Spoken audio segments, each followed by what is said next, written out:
Hello and welcome to my meditation. Thank you so much for joining me.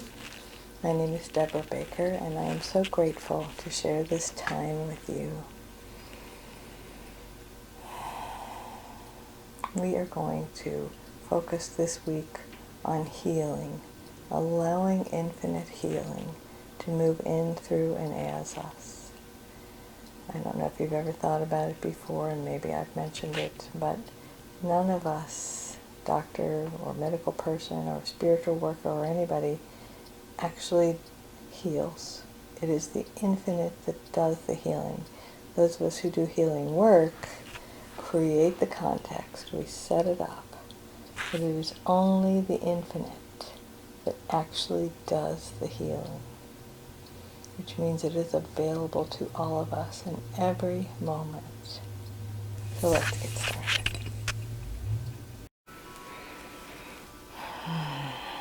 Let's begin with our 3 nice, really deep breaths, breathing all the way into the bottom of our tailbone. Hold it in for a second. And now breathe it down to your knees. Hold it for a second and breathe it out slowly.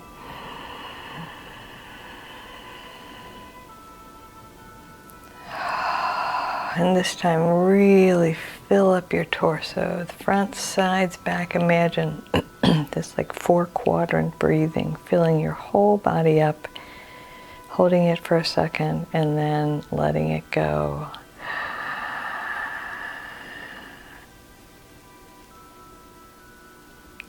Holding it as long as is comfortable.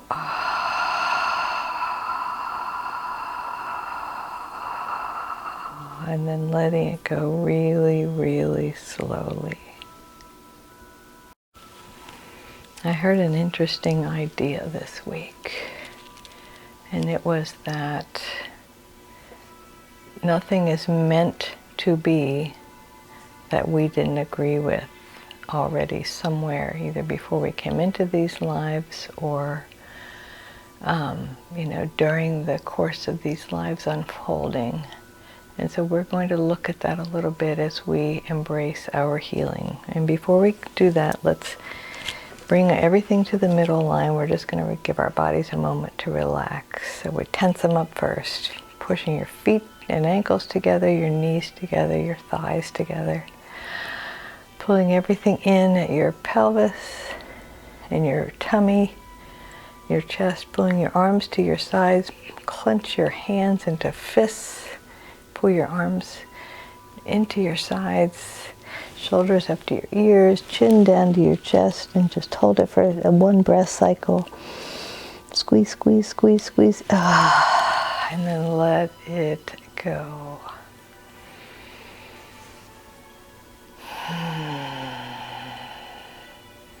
So my sense is that we are spiritual beings having a human experience. That's not new.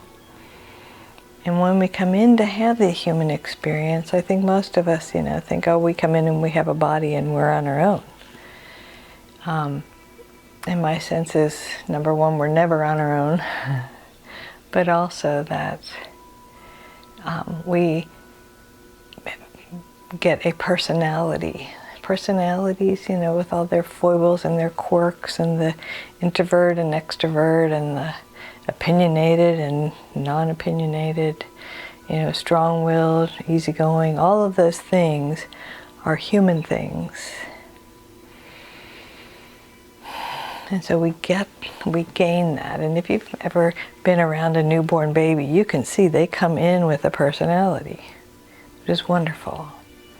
And then we also get, or we take on, we agree to, in my opinion, my understanding, a series of events or circumstances.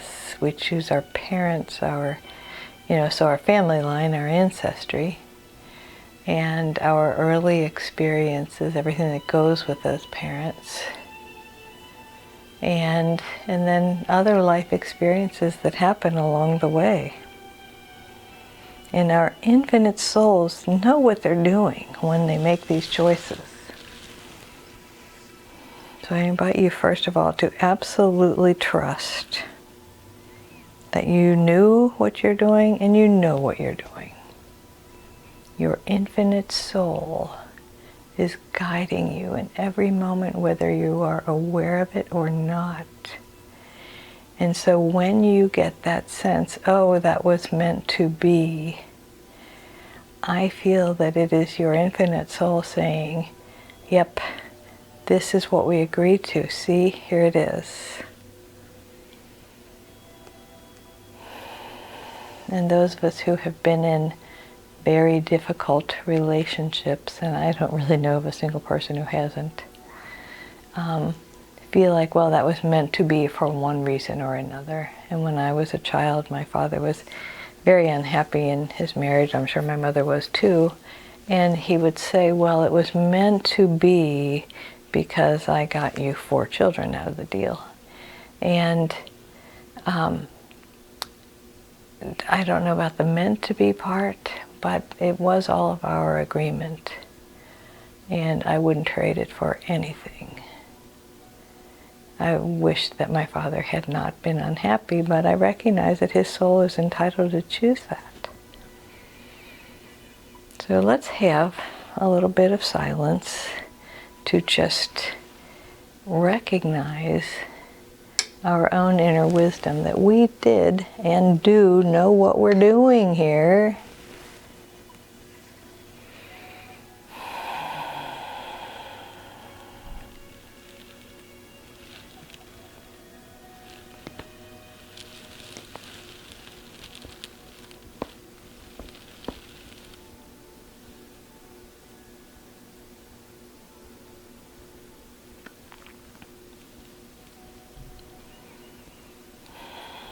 My guides were pondering with me the idea of birth trauma.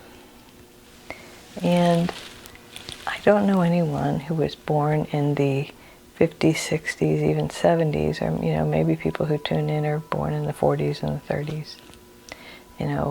Up until our medical community became wiser about birth experience and mothers found a voice, women were sedated to give birth because it was easier for the medical community not to have to try to console and work with the mother, which means that there's a few generations of us who were born in the midst of trauma because they were unable to completely sedate the mothers. They just gave them medication that caused them not to remember.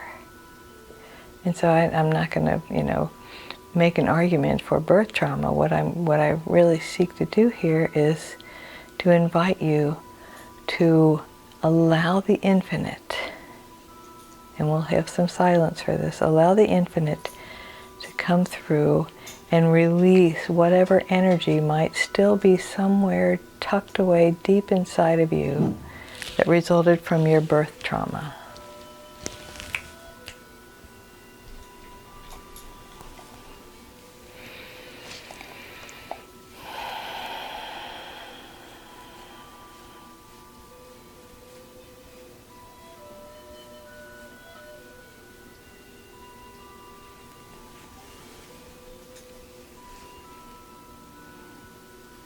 And maybe somewhere along the line you were told you weren't wanted, or your mother had a hard pregnancy or a hard delivery, or any of those things.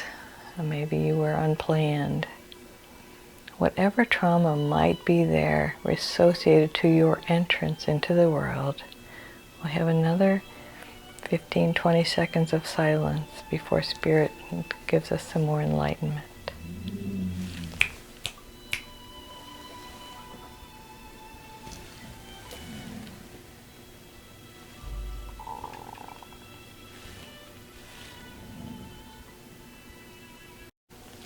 So I invite you to imagine that your wise and infinite soul chose those experiences because they gave you something that you needed to have the life experiences you came here to have. And that absolutely everything that happened up until now created the unique and beautiful soul that you are. It's not to say that there is an energy inside that seeks to be healed.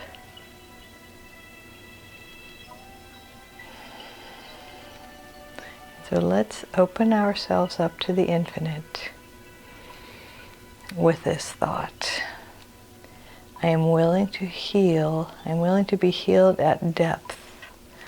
Whether it is wounds I'm aware of or wounds I'm not aware of, I accept my healing at depth. And thank you, God, I wouldn't have it any other way.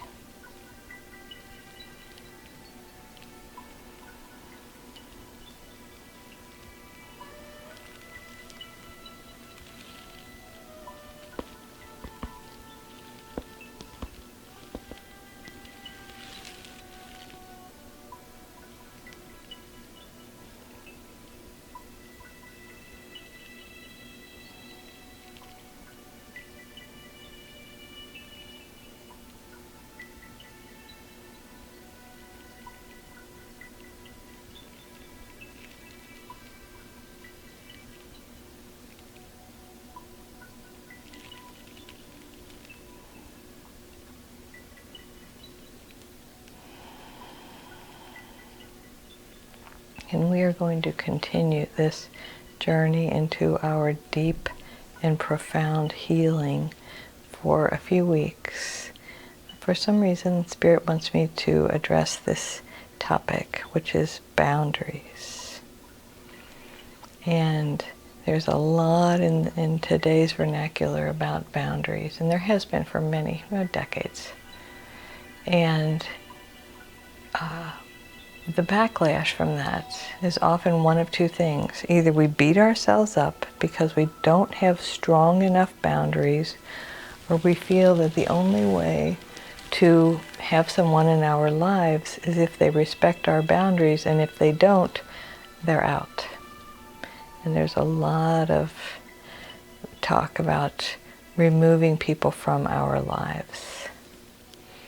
And I invite you to just allow the infinite to settle into you, to settle into your heart and your mind, and for you to be kind to yourself.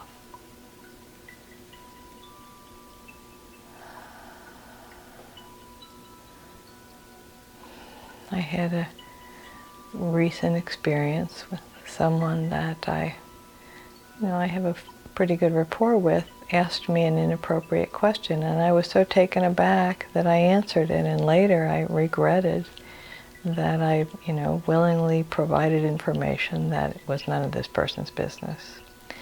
And I have a long history of that because my sister and I especially were not allowed to keep anything from our mom. She was very abusive until we gave up whatever information we might have that she wanted. And so Spirit is telling me, and you, telling us, to be kind to ourselves. Whatever our, being a good child, a good girl, a good boy, a good person programming is that tells us that we don't have a right to set boundaries. That we forgive ourselves for that. We recognize that that's a valuable experience.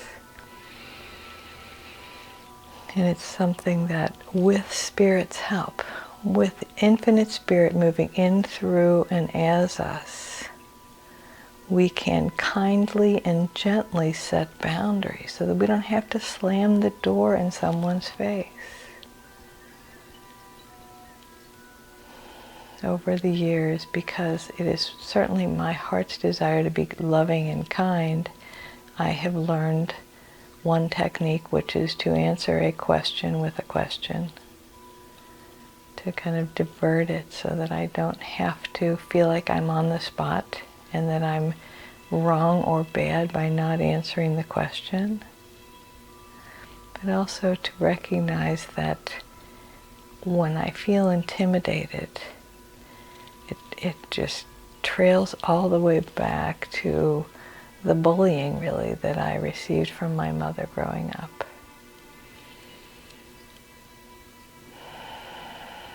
And when we look at ourselves with loving compassion and feel for that inner part of us that was not treated with loving kindness, and we honor that despite that, we still want to be loving and kind people. I feel like that's where Spirit wants us to land, to honor ourselves, to notice, despite everything I've been through, I still want to be loving and kind, a presence for good, which I know you are and you seek to be. And I honor that. The infinite presence moving in, through, and as you. And I wholeheartedly invite you to have love and compassion for yourself. To remember that you are infinite spirit, showing up as you. And there are many, many people on this planet who are glad you came.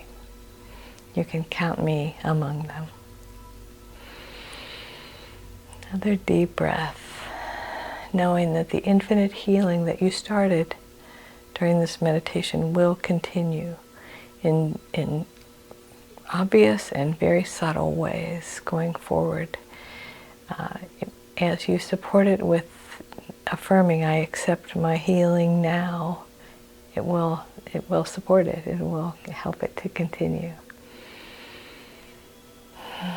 Another nice deep breath. I invite you to remember that you are whole and perfect exactly as you are, and the one presence, the one power moving in, through, and as you is precious. And the one power moving in, through, and as me honors and recognizes and cherishes you. You are one presence. Namaste.